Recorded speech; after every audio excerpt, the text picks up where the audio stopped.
തൃശൂർ അതിരപ്പള്ളി ജനവാസ മേഖലയിൽ വീണ്ടും ഭീതി വിതച്ച് കാട്ടാന. കാലടി പ്ലാന്റേഷന് സമീപത്തെ ചായക്കടകൾ കാട്ടാന തകർത്തു. ഇന്ന് പുലർച്ചെ 2 മണിയോടെയാണ് സംഭവം. ആനന്ദ് പുത്തൂർ ചേരുന്നുണ്ട് വിവരങ്ങളുമായി. ആനന്ദ്, എല്ലാ ദിവസവും അവിടെ നിന്ന് ഇത്തരത്തിലുള്ള ഒരു റിപ്പോർട്ടെങ്കിലും ഉൾപ്പെടുത്തേണ്ടി വരുന്നു എന്നത് ദുഃഖകരമായൊരു വാർത്ത തന്നെയാണ്. കാരണം അവിടെയുള്ള ജനങ്ങളെല്ലാം ഭീതിയോടുകൂടിയാണ് ഓരോ മണിക്കൂറും കടന്നുപോയിക്കൊണ്ടിരിക്കുന്നത്. കാരണം അത്രത്തോളം കാട്ടാന ആക്രമണം അവിടെ വ്യാപകമാണ്. ഇതിനെതിരെ യാതൊരു നടപടിയും അധികാരികൾ സ്വീകരിക്കുന്നില്ല എന്ന് തന്നെയാണോ?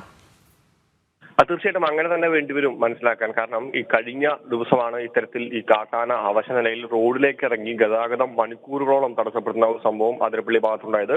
അതിനു മുൻപ് ഇത്തരത്തിൽ റേഷൻ കടകളും അതുപോലെ തന്നെ കൃഷിയിടങ്ങളും വ്യാപകമായി നശിപ്പിക്കുന്ന ഒരു സാഹചര്യം ഉണ്ടായിരുന്നു. എന്തായാലും കഴിഞ്ഞ ദിവസമാണ് പുലർച്ചെ 2 മണിയോട് കൂടി അതിരപ്പള്ളി കാലടി പ്ലാന്റേഷനിൽ ഈ വെറ്റിലപ്പാറ പാലത്തിന് സമീപം ഈ ചായക്കട ആന തകർത്തത്.